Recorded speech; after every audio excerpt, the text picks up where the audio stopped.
It's easy to forget that Netflix used to only be a service for streaming older movies and TV shows. In the last few years, they've become a force to be reckoned with in the field of self-produced content, with Orange is the New Black, House of Cards, and the revival of Arrested Development all proving to be great successes.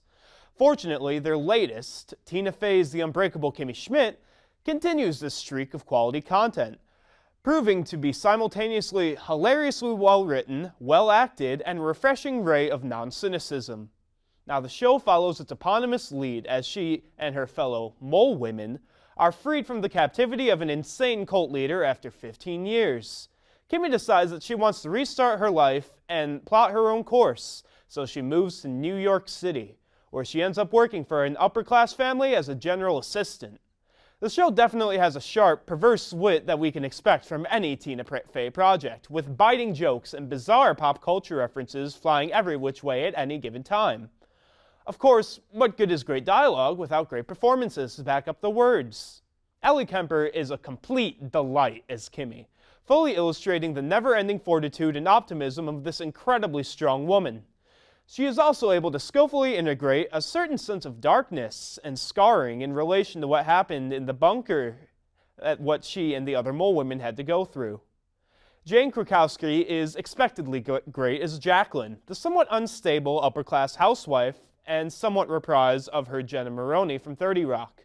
Broadway veteran Titus Burgess steals a large portion of his scenes as Titus Andromedon, a larger-than-life struggling actor who decides to room with Kimmy.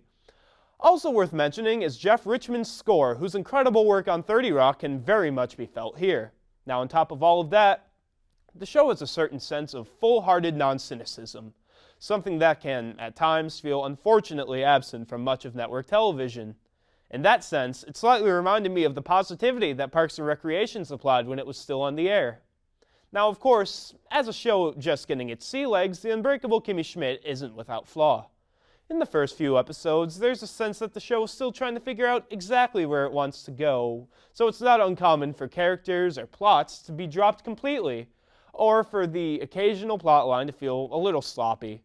In addition, there are some characterizations that felt flat and underdeveloped, such as Dong, Kimmy's primary love interest in the back half of the season.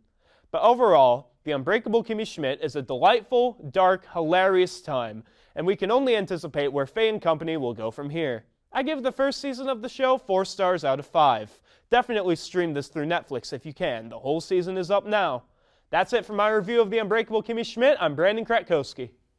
Thanks, Brandon. Sounds like The Unbreakable Kimmy Schmidt is definitely worth watching. Now, another piece of entertainment that was heavily streamed recently was Seth Rogen and James Franco's The Interview after facing controversy in light of the film's content and Sony hacking fiasco.